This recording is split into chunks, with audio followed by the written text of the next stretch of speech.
Umat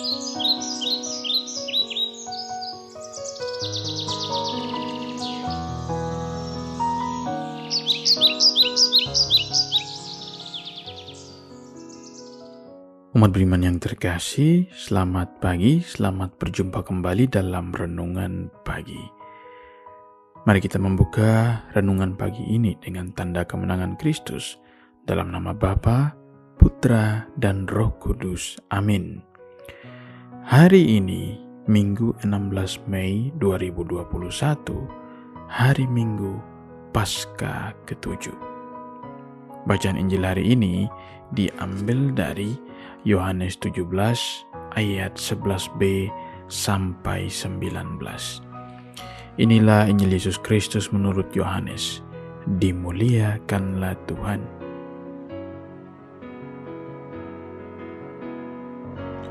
Dalam perjamuan malam terakhir, Yesus menengadah ke langit dan berdoa bagi semua murid-Nya. Ya Bapa yang kudus, peliharalah mereka dalam nama-Mu, yaitu nama-Mu yang telah Engkau berikan kepadaku, supaya mereka menjadi satu sama seperti kita. Selama aku bersama mereka, aku memelihara mereka dalam nama-Mu, yaitu nama-Mu yang telah Engkau berikan kepadaku. Aku telah menjaga mereka, dan tidak ada seorang pun dari mereka yang binasa, selain dia yang telah ditentukan untuk binasa, supaya genaplah yang tertulis dalam kitab suci. Tetapi sekarang aku datang kepadamu. Aku mengatakan semuanya ini, sementara aku masih ada di dalam dunia, supaya penuhlah sukacitaku di dalam diri mereka. Aku telah memberikan firman-Mu kepada mereka, dan dunia membenci mereka, karena mereka bukan dari dunia ini, sama seperti aku bukan dari dunia. Aku tidak meminta supaya Engkau mengambil mereka dari dunia, tetapi supaya Engkau melindungi mereka dari yang jahat. Mereka bukan dari dunia, sama seperti aku bukan dari dunia. Kuduskanlah mereka dalam kebenaran. Firman-Mu adalah kebenaran. Sama seperti Engkau telah mengutus aku ke dalam dunia, demikian pula aku telah mengutus mereka ke dalam dunia. Dan aku menguduskan diriku bagi mereka, supaya mereka pun dikuduskan dalam kebenaran. Demikianlah Injil Tuhan. Terpujilah Kristus. Umat beriman yang terkasih, selamat pagi. Apa kabar Anda hari ini?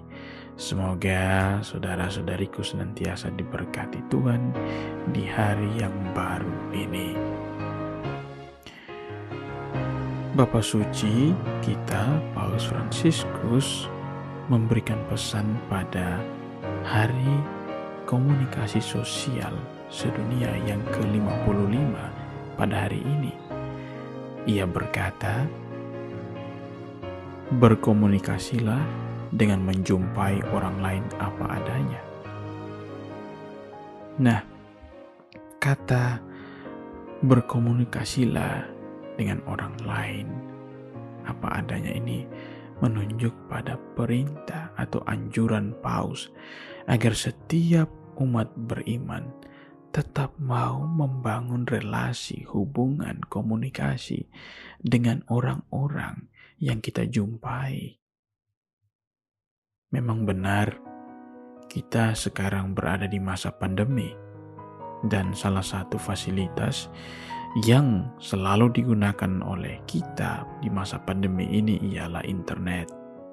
Ada yang work from home, ada yang menggunakan untuk bisnis, ada yang menggunakan untuk meeting, ada yang menggunakan untuk membagi hal-hal rohani, dan lain sebagainya.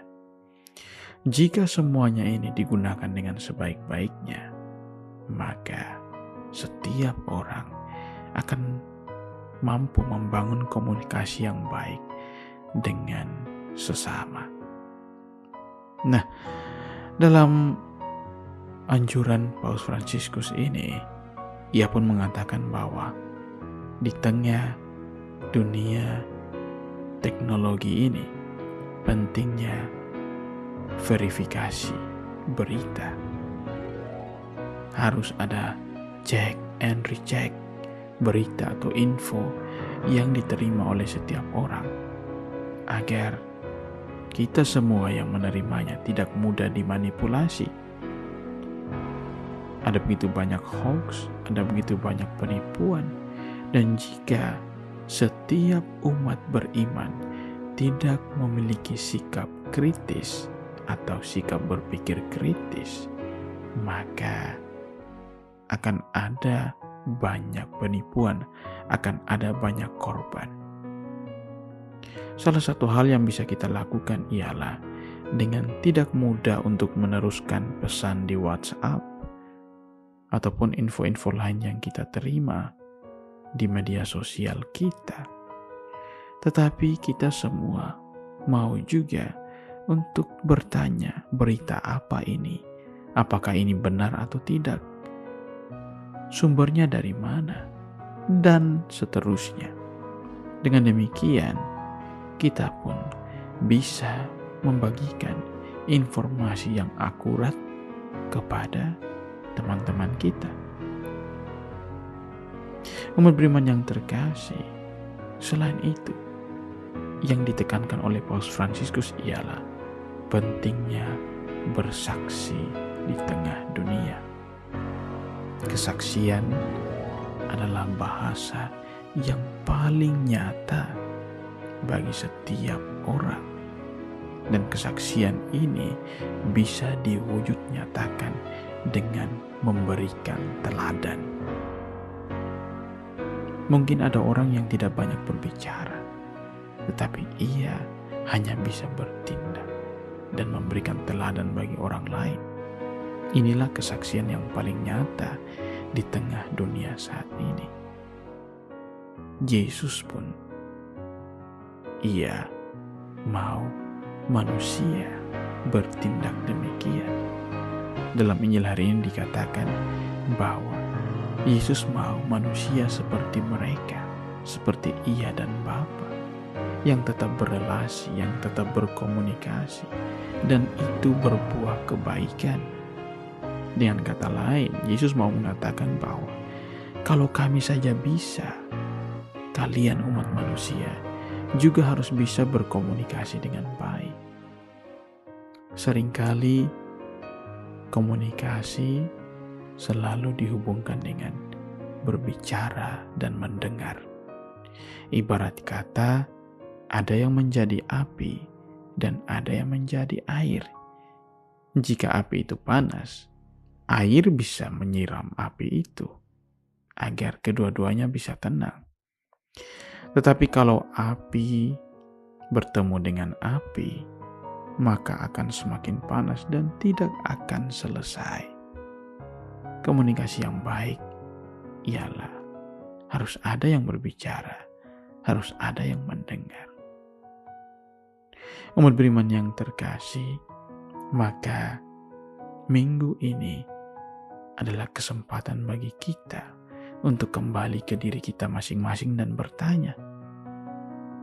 Yang pertama, apakah saya sudah bisa berkomunikasi secara positif dengan Tuhan dan sesamaku? Dan yang kedua, bagaimana saya bisa memaknai hidup saya sebagai saksi Kristus di tengah dunia? Mari kita berbagi, mari kita bersikap kritis, mari kita menjadi api, tetapi juga bisa menjadi air. Dan yang paling penting ialah mari kita menjadi saksi Kristus di tengah dunia. Selamat merayakan Hari Minggu Komunikasi Sosial Sedunia. Tuhan Yesus memberkati kita. Amin. Semoga kita semua diberkati oleh Allah yang Maha Kuasa, Bapa, Putra, dan Roh Kudus. Amin. Selamat pagi, selamat memulai hari yang baru, dan sampai jumpa.